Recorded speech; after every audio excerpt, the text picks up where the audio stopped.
Hey everybody, look what I got. Once again, my neighbor Harry has come through for me and loaned me his mini excavator. I've used his Bobcat, his big gooseneck trailer, his little gooseneck trailer. He's really great. So anyway, what we're gonna do, come over here, I'll show you what we're gonna do. On top of all of that, Harry helps me repair anything I tear up, so I really appreciate you, Harry.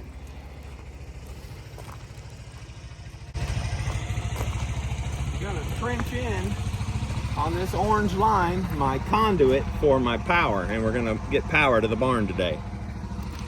Looking forward to it.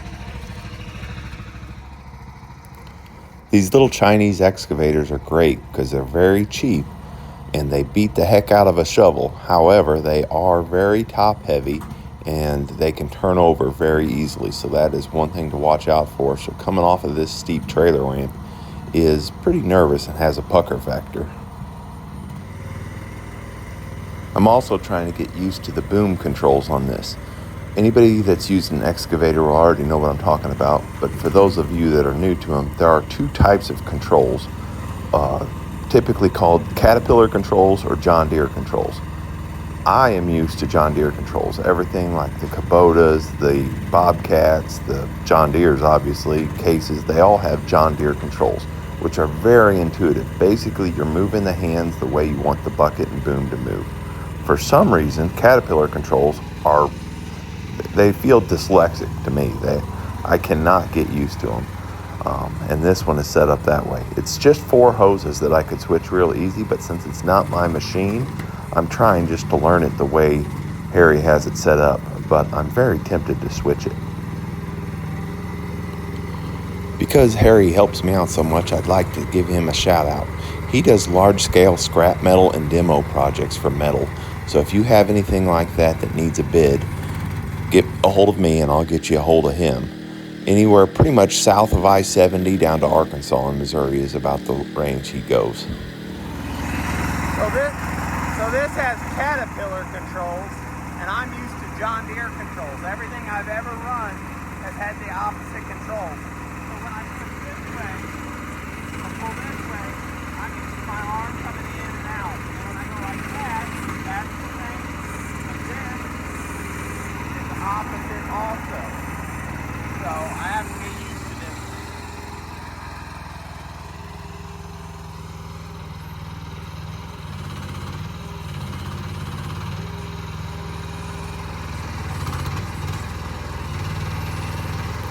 I'm going to put the conduit about 2 feet deep. It really wouldn't have to be that deep on this short of a run, but just in case I'm ever wanting to plow or put a garden through here or something else, I just want it to be a little bit deep enough to be safe. And I'm also putting it in 2-inch pipe in case I want to ever upsize the service.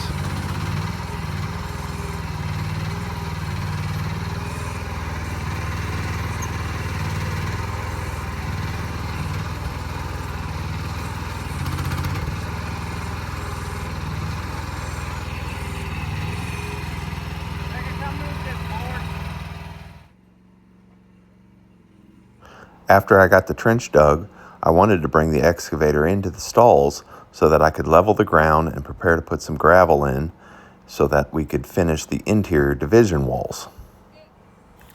However, it didn't fit, so it looks like Bryce is going to get some time on the shovel and a wheelbarrow, or possibly I could just take the canopy off. It's just 6 bolts that holds the canopy on. Okay, so we're going to roll the wire out. We'll slide the pipes over them, and then we can get it up into the meter base. And I am 2 parts short that I forgot. I'm going to need 1 more elbow, and I'm going to need 1 more coupler that goes into the meter box. So I bought one for going into my breaker box, but I did not buy a coupler to go into the meter box. So I'm going to have to go back to Lowe's and get one of those. But we can get started for now and make sure we've got enough wire and enough everything else. And kind of, the more we get done now, maybe might save a trip if we realize we forgot something else here in a little bit. You know how these projects are. You always got to go to Lowe's 10 times to get them done.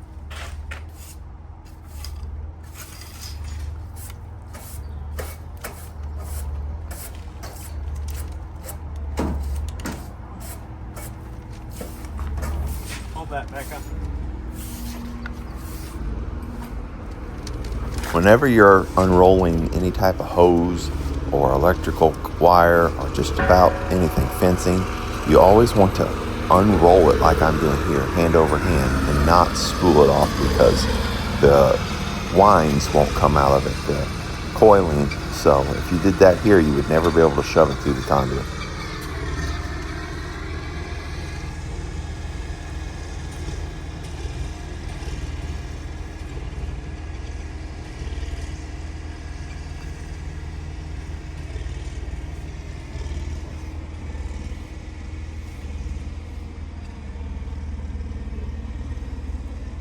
Mom, do you want to film?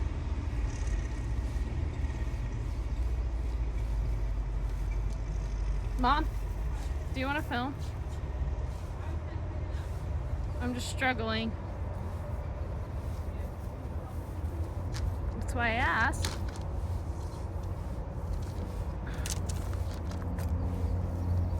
Never mind.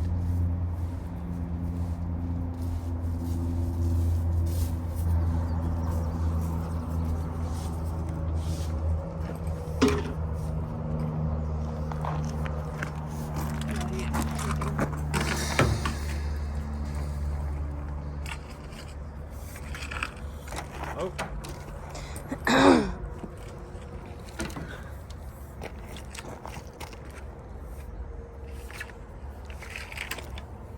That's when the tail pops up the end. Grab it, hold it straight. What did he say? When it pops out, then grab it and hold it straight. Just the tail, not the pipe.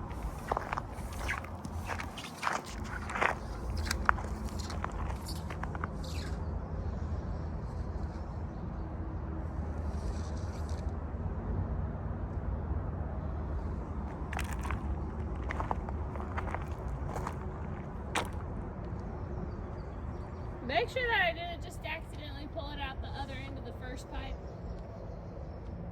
I have a lot of slack. Okay. A lot of slack there. It looks like I bought too much wire, but I measured it like 3 times. I'd rather have too much than not enough. A little secret about JR, usually his measurements are off. Except for the height of horses.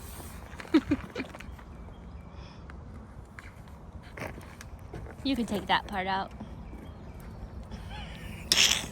I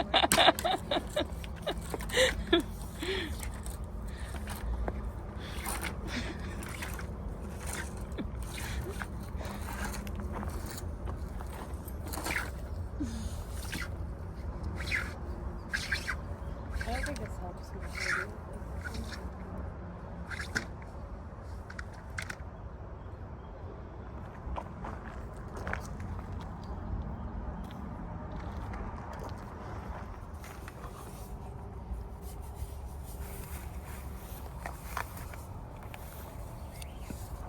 So this is probably a little overkill. I could have got by with just putting this wire direct buried, and I could have got by with probably 1-inch conduit too.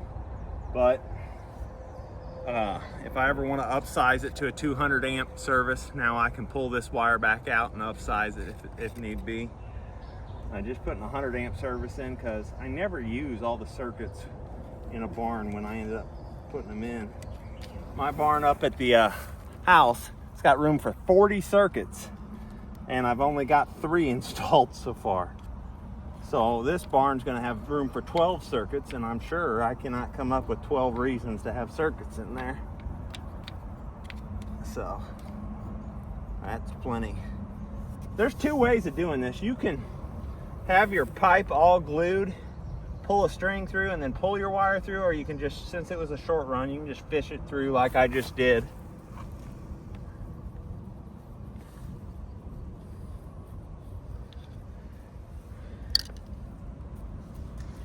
Just so you know, the purple stuff cleans it, and then the clear stuff is the glue. My gosh, I have taught you something.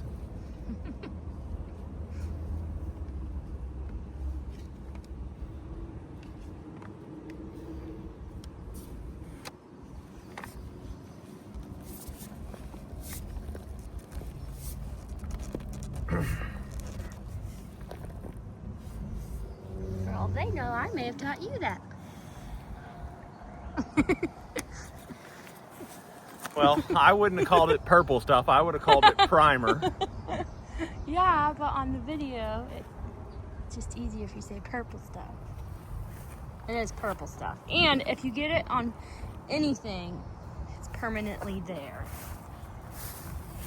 I know because we got it on my kitchen floor once, and it forever was there.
Are enjoying 3.5 minutes of putting glue on. Well, you can stop for a second. Okay.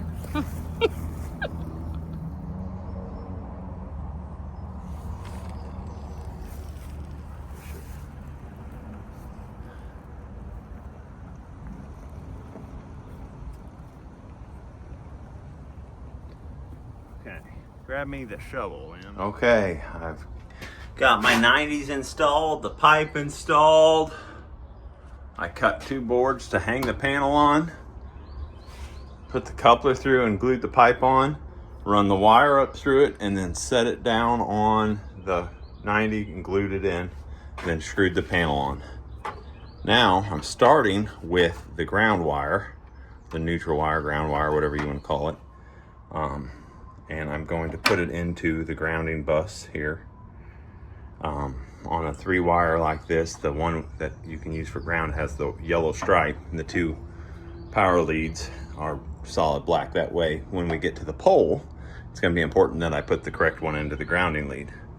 So I'm just trying to get it. Oh, it's hard to film this and do it at the same time. There, I got it in there, and it's the right length.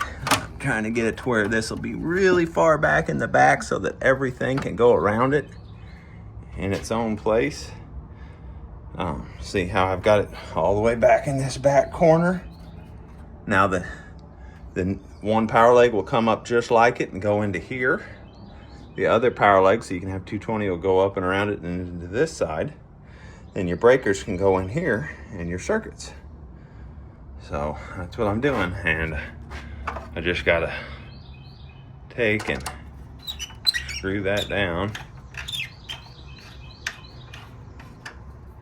Make sure it's coming out the bottom. Yep, it looks just right. And then I'll have to get off the phone and really crank that down as hard as I can get it. You really want a good connection on that. So, all right, I'll show you here an update here in a minute. Okay, I've got it all landed, and those are my 2 hots. There's my ground. Box is looking pretty clean and neat for an amateur. And I'm gonna go do the same thing to the outside. So, what do I mean by sketchy?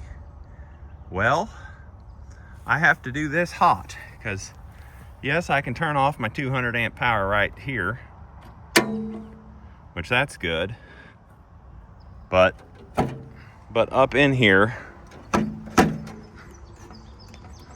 have to loosen those a little bit. Up in here, the meter is still hot before that plug.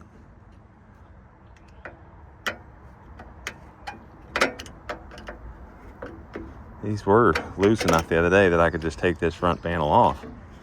That's the way it usually is. That's why it's got the bottom holes in it. Okay. So yeah, those two legs right up there are still hot. Meaning this should not be hot, but I'm still going to wire it and treat it like it is hot because, like I say, I ain't no professional at this. I'll show you what we got to do. So I just made a huge mistake because I was bebopping along and not paying attention. So this is the grounding bar, and I knew I was going to put the grounding one there. I cut it to length, got it just right. And I was like, oh, I don't have an Allen wrench that big. I'll call Isaac. So I called Isaac and got off track on what I was thinking. And for a 100 amp service, you have to put a 100 amp breaker right here or here and bring your power cords up to the bottom. Well, I was looking at these lugs below the 200 amp service, and I cut this one to that length, which no problem. I can make it reach to where it's got to go. Then I cut this one off to reach that, and it ain't gonna reach. So that's hundreds of dollars in wires. So I'm gonna have to go get some slack pushed back down in this pipe and pull. I only need a few inches to make it work. I'll make it work. I'll stretch that dang wire if I have to. But man, that was a big mess up just because I was distracted. Hope I can fix it. It ain't gonna look good, but I hope I can fix it and make it work. What's dumb too is I knew it. I have already bought the 100 amp breaker. I was ready for this. I know it. Just a slip of the mind. I've got some ADD, and when I get to thinking about stuff, I shouldn't do two things at once. Let me see if I can make it work. Okay, so this is what I did. I wired it in beforehand, which is very novice of me, but I am an amateur, not a professional electrician. And I pushed my slack down from in there by the box down into that corner, and then came over here and pulled my slack up as much. Now I'm gonna see if I can get that breaker over there and without too much stress on it, getting it snapped in, and then I'll show you that. I don't have anyone to film today because nobody wanted to come down here in the heat with me. I know, that's hard to believe. You guys know Emeri, you think she would come film for me, but in truth, she's a good wife. She treats me like a god. She ignores me all day and only talks to me when she wants something. Okay, I got it buttoned up. It went right up in there.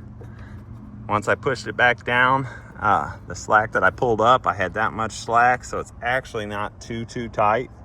So it wasn't putting it in a bind, and I was just able to put the bottom on first and push the top in, and it clipped in. Put the panel back on it, everything's working. So we're gonna close it up. I'm gonna go wire in a light and an outlet circuit in the barn before I turn it all back on. So as you remember, this was a lot nicer and neater. I had to pull this slack out and shove it down the pipe to have the slack out there to fix my mistake. And now there's just not quite enough to get it back to where it's sitting real flush in the corners, but it is definitely good enough for me. Okay, I'm gonna wire up an outlet now and go to town on this. Okay, so this is a Romex connector. Romex is the type of wire that we use. 1,000-foot roll of it. And all you got to do is knock out one of these little punch outs. And then get a hold of it if you can. With your clines, wiggle it. It comes out. Put that in from the top. Put the nut on the bottom, and it'll hold your wire in place. So I'm going to run a wire up around the top and down to this outlet box I put in. Wire up a light in here, and probably go the same path and wire up an outlet over here and call it good for today. So I put my spool up on 2 canisters And I can pull out wire as I need it now. That'll help. So I start here and go up and around and down and just keep it on the spool until I'm ready to cut it off. So as I finish up for the day down here on the electrical project, I'm gonna go ahead and backfill this trench and get this all buttoned up so it looks good. I didn't have enough material. I'm out of staples. My drill bits aren't sharp. I need that different drill to finish up putting lights and power in today. So that'll just have to be another time. But thanks for watching. The last little tidbit I'm gonna give you on here is as you fill the trench in, what I'm gonna do is I'm gonna sprinkle just some of this topsoil till I get to the level of the top of the pipe, even with the top of the pipe, and then I'll walk it a layer and get it smashed down. Then over here, if you see behind me, see that pile? That's 1 inch clean limestone. So no matter what you do, that rock is gonna stay white and stay clean. I'll put a 2 or 3 inch layer over top of that pipe. Once I have that pipe covered with soil by a couple inches, then I'll put a couple inches of rock. That way, when I'm ever digging through there again, or somebody else is digging through there 20 years from now, they're gonna hit that white rock on a scoop with their excavator and be like, oh, there's something there, and then they can get off and find it without hitting it. That's always good to do over your utilities. So thanks for watching. For all the real electricians out there that are probably making a lot of hateful comments about some of the mistakes I made and things they'd do different, hey, it's done and it's not the Taj Mahal. Thank you for watching. Thank you for any shade you're throwing my way, because a negative comment works just as good as the positive comments.